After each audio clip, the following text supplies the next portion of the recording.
Bonjour, welcome back. My name is Wildkard. Six Nations round 2 this weekend. Scotland versus France. Only one team still has the Grand Slam dream alive, and that is not France. So yes, big weekend ahead for the Scottish fans back at the Murrayfield for the first time this year, and the French team wounded from a home loss against Ireland, and one of the biggest losses they've ever conceded at home. My understanding, 5 tries. And going into Murrayfield, this will be a chance to redeem themselves. Fabien Galthié has been absolutely destroyed in the media, in the French media. They were talking about getting rid of his assistant coaches. They were talking about Jalibert, the number 10, getting changed or getting sacked. There's talking about the strategy wasn't done properly, and obviously the endless weeping of the lack of Antoine Dupont.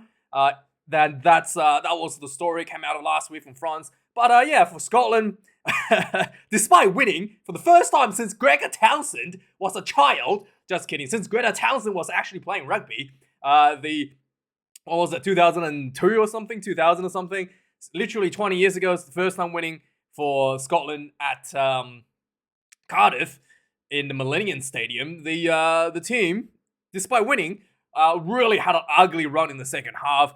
You know, they were up 27 points to nil about 45 minutes into the game, and only to almost losing the game, 26 points to 27, literally unanswered points for the last 35 minutes or so of the match. And the game was looking like way too easy for Finn Russell before the Welsh somehow pulled themselves together and made a really beautiful comeback and almost snatching the win. So Scotland was, I don't know how they're going to feel after that game. Do they feel like they've achieved something great, or do they feel like they've lost the game?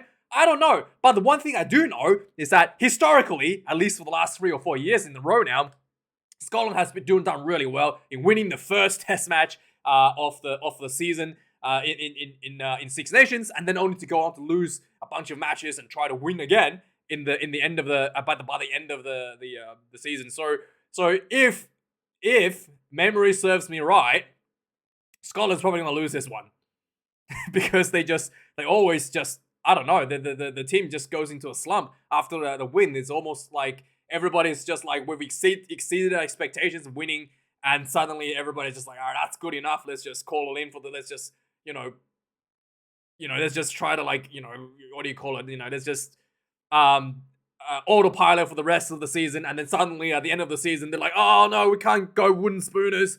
Let's try win a couple games before it all finishes up. So yeah, hopefully that's out of the system for the Scotland team, but that has been occurring for a number of years now. So yeah, we don't know what's going to happen, but we'll see this weekend. So anyway, going into this match, the history suggests that in recent times, at least,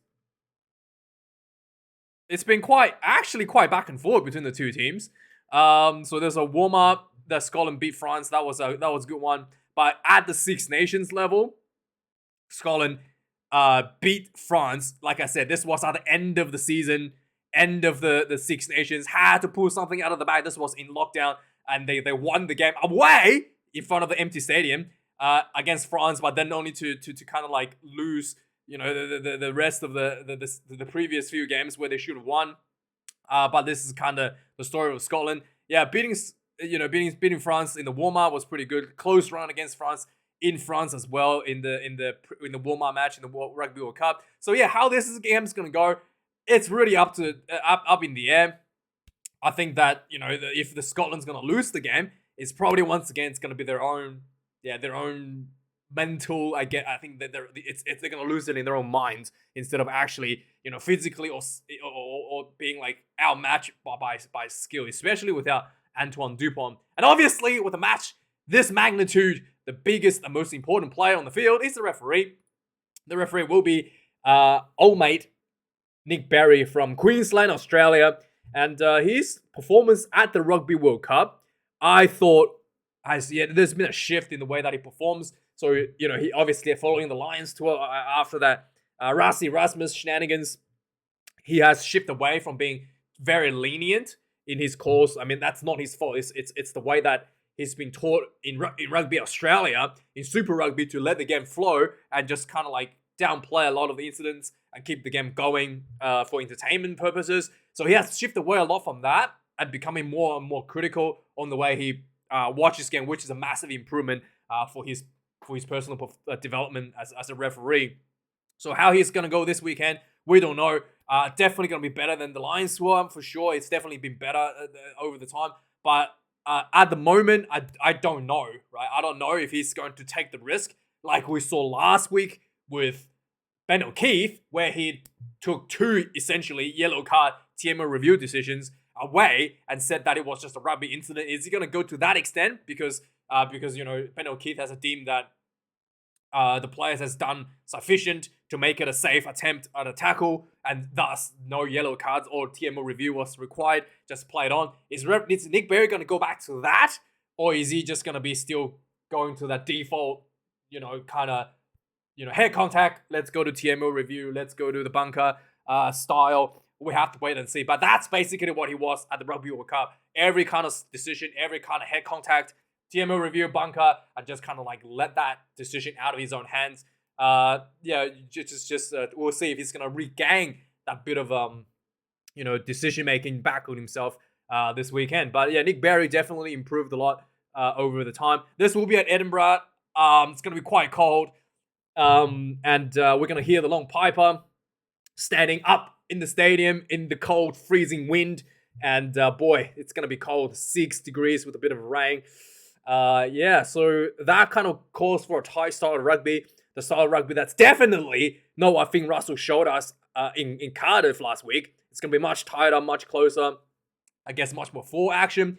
And with that being said, it's kind of showed again for the French pack, they wanted to and probably emphasize a bit more on the forwards.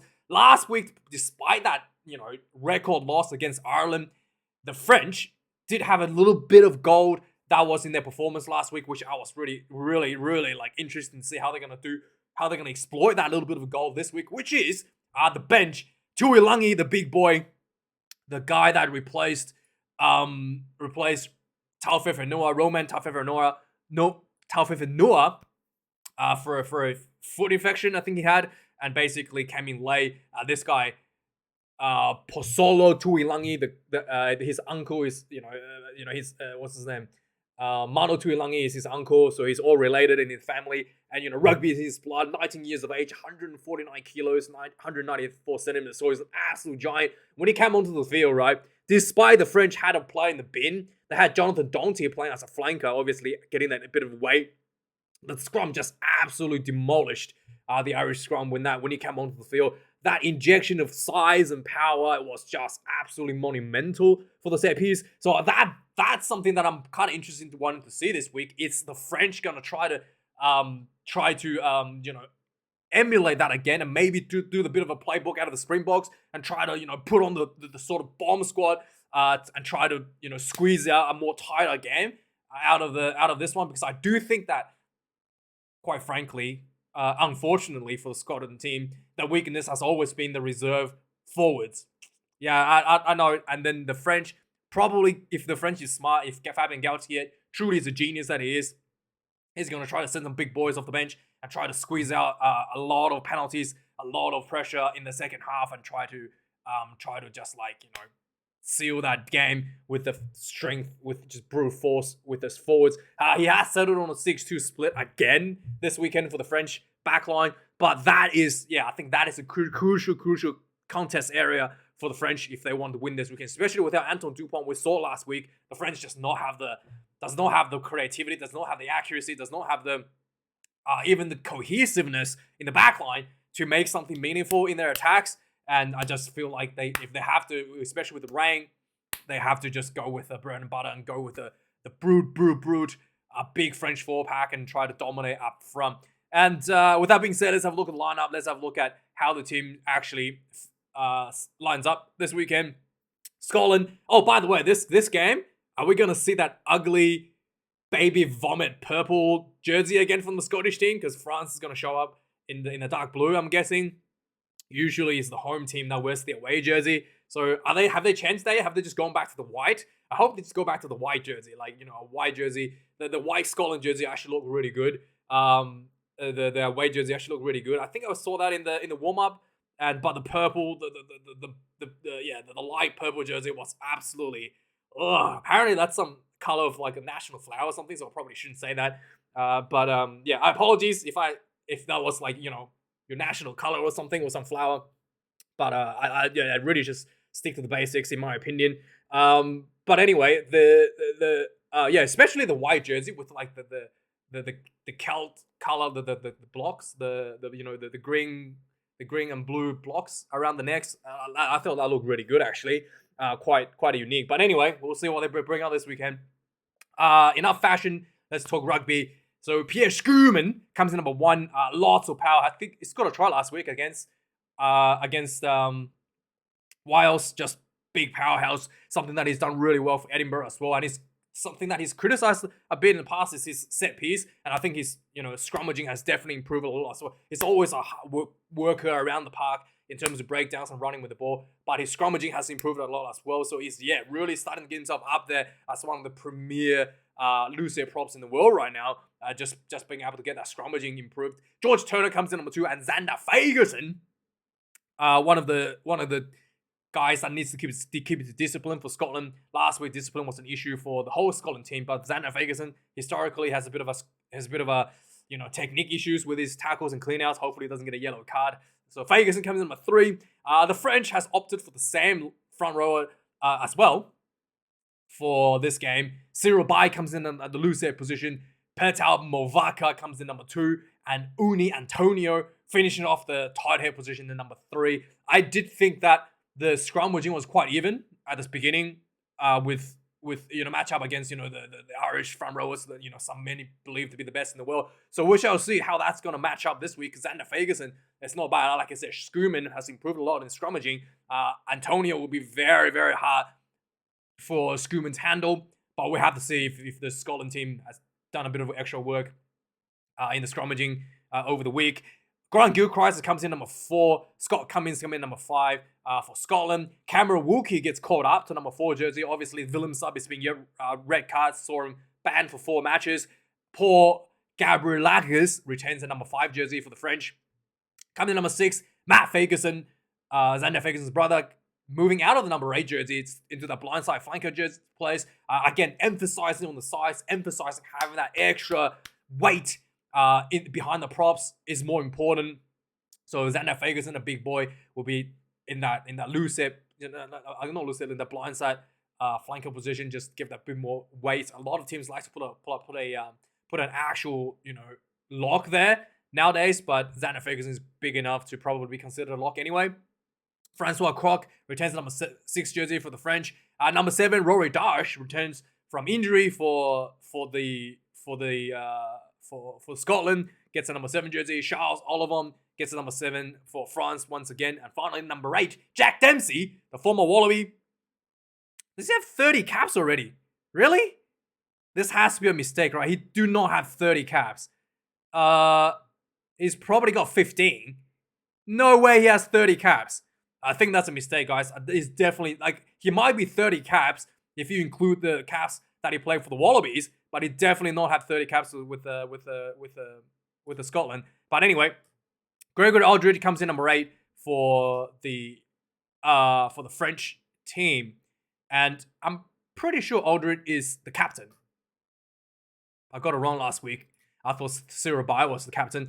Anyway, let's go to the back line. This will be the area where Scotland has, I think, definitely has a bit more advantage has a little bit of advantage over the French overall, because I think the French has the forward advantage, especially on the bench. But I think the it's all about how much points the Scottish can put on the board before the 4 packs coming off the bench. I think it's going to make the difference to the result of the game. So Ben White comes in number 9 jersey for Scotland, and Finn Russell, so good, so brilliant last week. Got me just extremely entertained last week, the way he managed the game. I want to see more of that, but I think we're probably going to see a bit tighter game this week due to the wet conditions. But who knows? It's Finn Russell. He could do anything. He could probably just play exactly the same style and make it look like it was not a problem, and make it look good. So Finn Russell coming in number 10 for the French. Maxime Luku and Matthew Jalibert comes in number 10 for the French. The French duo, in terms of creativity, definitely lacks behind Finn Russell.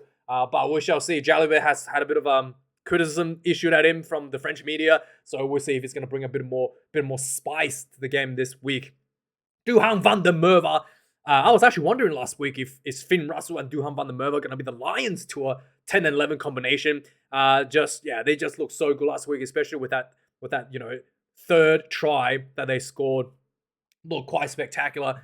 Van der Merwe, the power, the speed, just the size, everything he does is just brutal. Comes in number 11.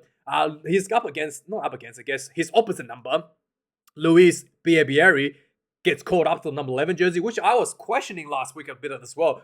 Moefana was here at 11 last week, who's more of a utility player, covers basically the centers, the fullback, the winger positions. So basically the full cover.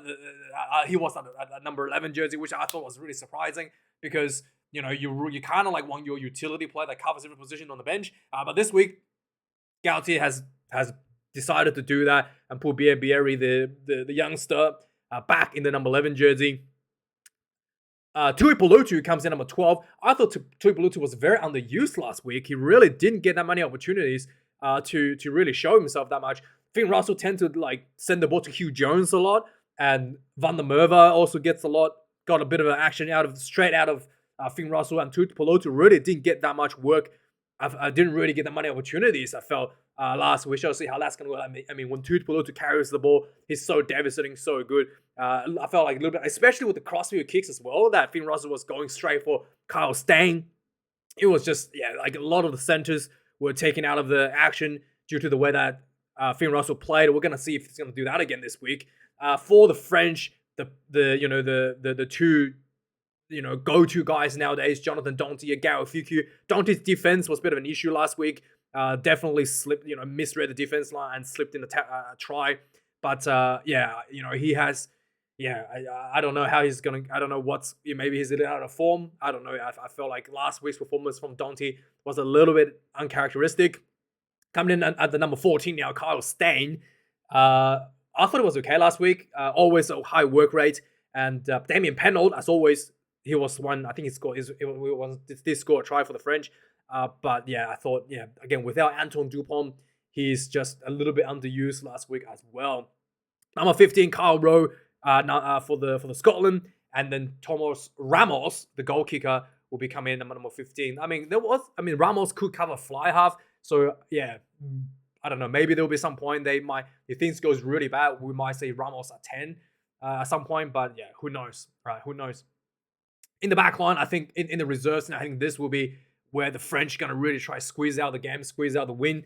Coming in number 16, Ewan Asham, and for the Scotland. Number 17, Alec Hepburn. Memory serves me right. Alec Hepburn used to play for England, right? How dare you, Alec? How dare you? After all Eddie Jones has done for you, after all England rugby has given you, you're going to go and play for Scotland? Scotland, out of all the countries, you're going to play for Scotland, okay? Tell you what, Alec, you're no longer a Brit, okay? In fact, you're back to being an Australian, okay? Alec, you're noted, okay? How dare you do that to the RFU? God, unbelievable. And another guy switching legions to Scotland and backstabbing his mother country. And Anyway, moving on. Elliot Miller-Mills comes in number 18 for Scotland. So they have actually changed up both of the... I think Alec was playing last week. But the Willem Nel, I think he was... What, did Willem Nel play last week? I don't think he was. But anyway, I think both of these guys played last week. I can't remember. Anyway... no, I think both these guys played last week. Yeah, no. Anyway, so again, the scrummaging wasn't great last week. I thought the set piece when it did work for the Wales was the scrummaging, and then especially in the second half, the scrummaging, and then the Lionel Morse. So a lot of work needs to be done in these front rowers coming off the bench, and we shall see how that goes against the French powerhouse. Julien Maconde comes in number 16. I think his line-out throws are struggling a little bit these days. And the big boy, Sebastian Taufefanua, I think he's the brother of Romain Taufefanua. He's absolutely humongous. 130 kilos, 178. just an absolute giant guy coming to Lucia prop position. Dorian Aldegheri comes in at number 18. Taofiq Noah is called in due to an injury to what was his name? The number 17. The bald guy. Anyway, yeah, so he's coming in as an injury return. Tuilangi, Pasolo Tuilangi, one of the guys I want to see more this week. And he'll be coming off the bench. Is he going to dominate scrummaging like he did again last week? Or was last week just the fluke against the Irish? And we shall see. But I think this could be the winning setup for the French to just dominate the set piece coming off the bench. Sam Skinner comes in number 19. The Scotland team has opted for more experience to come off the bench. And number 20, Andy Christie will get another shot. Number 20, Alexander Romat will be debuting for the French. And again, there has been some criticism. So Fabien Galtier has made some changes all over the shops. George Horn comes in number 21 as a reserve halfback for the Scotland team. Paul Bodegent. Last week, I did some research on him. Apparently, he had a brother that plays center. And I was told by the comments that he actually plays center, can play cover center as well. So I'm just gonna go with that. So Bodegent, he can he obviously plays forward, and he can actually cover center as the bomb squad, the additional coverage, for the backline coverage that the French kind of always look for. Normally have Sekou in that position, but he's not selected. They have opted for Bodegent instead. Ben Healy comes in number 22. Nolan Lagarek comes in number 22 again for the French. And finally, Cameron Redpath finishing off the Scottish team at number 23. And Yoram Moefana will be the number 23 jersey for the French. Which is, I think, that's probably a better position for him than, winger as they had him last week. I think, if Jonathan Dante having another week where he kind of like missed a bunch of tackles, I wouldn't be surprised if Moefana gets put on the field in the center position for the French. Like I said, the path to victory for the French is in the forwards, is in that bench, in that big boys coming off the bench. But then again, the bench is a little bit inexperienced. So will size win over experience? We'll find out this weekend.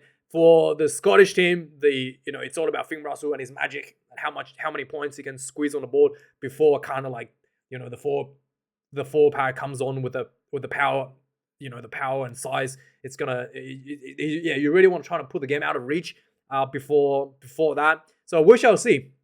The one thing we know is that the Scotland team, like I said, historically hasn't been doing well after winning the first game.